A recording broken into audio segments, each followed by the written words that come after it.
L'ami Ferniaud, c'est vendredi, c'est sa recette, trucs et astuces à la Ferniaud, évidemment, relatif à un plat franc-comtois. On va faire un potage aujourd'hui parce qu'il fait un peu frais, on a besoin de se reconstituer. Un petit potage de fèves, petits pois et saucisses de morteau. Hein, quand même. Ah oui, alors. Tiens, je te montre tout de suite un petit truc parce que tout à l'heure, je voulais faire un bouquet garni puis que j'avais pas de ficelle de cuisine dans notre cuisine de plein air.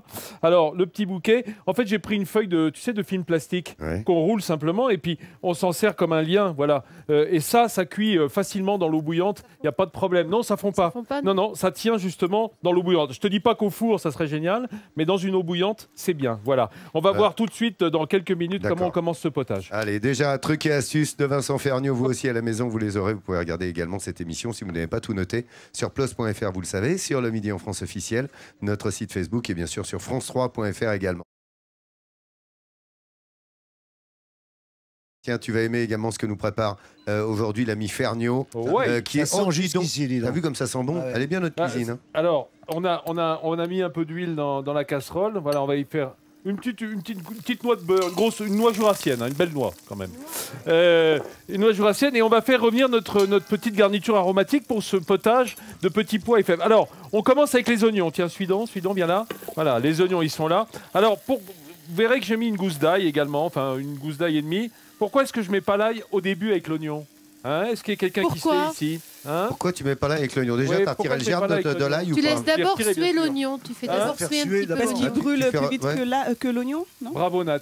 Absolument. L'ail noircit très vite si on le met sur la chaleur trop vive. Donc on va profiter de l'eau qui est contenue dans les oignons, qui va rendre tout de suite pour étuver un peu cet ail et qui ne noircisse pas. Ça prend des goûts acres, c'est très désagréable. Les amis, notez bien parce que ça, c'est trucs et astuces de Vincent Ferniaud. C'est aujourd'hui, c'est vendredi. Il vous balance tout, notez tout. Alors on rajoute notre lard fumé. Il y a des lards fumés dans le pays des Tués là-haut. Dans le Haut-Doubs, dans le Jura, on trouve des lards fumés absolument merveilleux, de la poitrine. Et regardez, on a fait des petits lardons. On ne va pas les blanchir. Hein. On peut blanchir parfois sur des recettes où ça ne va pas trop cuire. On blanchit déjà à l'eau bouillante salée. Mais là, je les ai mis tels quels parce qu'ils m'ont donné le goût fumé et ce sel qui va à nouveau saler le plat. Donc on fera attention de ne pas mettre trop de sel dans la soupe parce qu'entre ça et la morteau qu'on va mettre après, ça va prendre... C'est dingue, je parle avec l'accent jurassien. Dès qu'on est là, t'as pas remarqué lundi dernier quand on est arrivé. Oui, tout de suite, le franc-comtois est arrivé. Un mot, Jean-François Stévenin, t'es passionné par la cuisine locale ou pas? Tu l'aimes justement quand on parlait de Mont-d'Or tout à l'heure, de Mormiflette, c'est-à-dire au Morbier ou encore c'est-à-dire qu'une fois que tu as goûté ça, mon fils Robinson, c'est ce que je t'expliquais l'autre jour, c'est que lui, il faut qu'il en mange un par semaine, quoi. Ah, le Mont-d'Or. Oui, alors même au mois d'août, donc il les met au congélateur, il ressort, et là, il peut pas résister, il faut tous les 10 jours. C'est irrésistible, hein. C'est-à-dire une fois que ça sort les petites pommes de terre, tout. Hein, ce qui dit que c'est pas bon... Ah, dis donc. Hein, on aime ça. Attends, puis tu vas goûter ce que nous prépare le Ferniaud. Ça sent vraiment jusqu'ici. Vous savez qu'on écrase l'ail. Hein. On écrase l'ail simplement. Viens filmer par là. Hein, juste avec toi, le tu plat prends du pas couteau. l'écrase-ail comme tu as dit l'autre fois. Non, demi-gousse, un bon coup de couteau dessus. Voilà. On va juste émincer grossièrement. De toute façon, ça va fondre dans la soupe après. Donc, il n'y a pas besoin de s'exciter non plus à faire du travail trop bien fait puisque c'est fait pour mijoter. Voilà, on émince grossièrement. Trop bien fait. Bon, et on a l'ail qui est dedans. Voilà, il va simplement étuver. Et là-dessus, on va y rajouter nos petites carottes. Voilà, des petites carottes qui vont apporter le goût de carotte. Évidemment, c'est important dans les garnitures aromatiques. Et le sucre, hein, aussi, le côté sucré de la carotte. Et puis, dessus, je vais émincer une pomme de terre qui va apporter le liant à cette soupe par la suite. Hein. Ah d'accord, l'épaissir un peu. L'amidon qui est contenu dedans, comme c'est de la binge, c'est pas de la pomme de terre nouvelle, elle va fondre un petit peu dedans, elle va donner du liant. Et puis en même temps, on a les fèves qui vont aussi apporter ce côté un peu farineux pour grossir la soupe. Du coup, pas besoin de la fariner. Voilà. D'accord. Hein. Et après, on y rajoutera notre morteau, vous verrez dans quelques minutes. Allez, d'accord, on suit Vincent Ferniaud aujourd'hui qui vous prépare sa recette et qui vous donne ses trucs et astuces. Voyez ce plat, c'est très appétissant. On est là dans un plat du Jura. Eh bien, vous saurez le faire à la maison, il va tout vous raconter en peu de temps.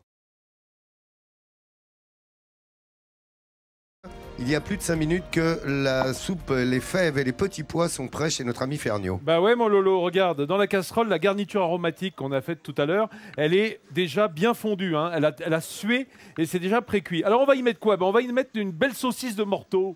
Hein, pour se nourrir un petit peu. On va faire un petit nid à l'intérieur de cette garniture aromatique. Ensuite, on va y mettre notre bouquet garni qu'on a vu ficeler tout à l'heure, à côté. Puis on va y rajouter nos petits pois. Voilà. Là, j'en mets environ 400-500 grammes. Et puis les fèves. Alors, si vous croyez que je me suis emmerdé à éplucher des fèves, pas du tout. Quoi? Non mais embêté, attendez, on est entre nous, hein. Ah oui, bon, c'est vrai. D'accord. Donc, pas du tout. Je les ai achetés dans une grande enseigne de surgelés, parce qu'elles sont vendues déjà pelées. Voilà, c'est plus pratique. Lolo, ça va? C'est l'odeur qui te gêne ou bien Non, mais si c'est l'odeur qui te gêne, ça sent tellement bon, si tu veux. Bon, c'est pas grave. Alors, tu disais... Alors, on y rajoute donc nos fèves pelées. Parce que ce qui est très embêtant dans la fève, c'est qu'il faut enlever la cosse et ensuite la peau de l'intérieur. Tandis que là, les fèves déjà pelées qu'on achète surgelées, on est tranquille. Voilà, il reste plus qu'à mouiller avec environ 1 litre, 1,5 litre d'eau. Si on met de l'eau tiède, c'est pas plus mal, ça évite le choc thermique et ça démarre. Vous voyez, ce qu'il faut, c'est juste, comme ici, que la saucisse de morteau soit baignée. Voilà, qu'elle soit couverte à hauteur. On va mettre un couvercle et cuire environ une demi-heure à frémissement. La soupe est prête après. Eh ben, écoute, on viendra goûter trucs et astuces de Vincent Ferniaud. Rajouterai des cubes de morteau simplement que j'aurais découpés dans la soupe, quoi, qu'on puisse en trouver dans chaque cuillère. Bah tiens, tu penses bien. Hein, que ça soit plus... Regardez, cette recette, Vincent vous a donné les trucs et les astuces de sorte que vous puissiez la faire chez vous en moins de 50 minutes. Merci Vincent, trucs et astuces tous les vendredis. Et ça goûte les amis. Oui. Jean-François Stévenin le 15 février dans le centre de la Vigne sur notre chaîne également à 20h45. Merci beaucoup Jean-François Stévenin d'avoir été avec nous. Et tu peux goûter maintenant. Ah, bien sûr. Vas-y. On a émincé la morteau dans le potage, il n'y a plus qu'à manger. Merci les Rousselans de votre accueil, ça va de soi. Bon week-end, rendez-vous dans 15 jours, il est bientôt midi en France.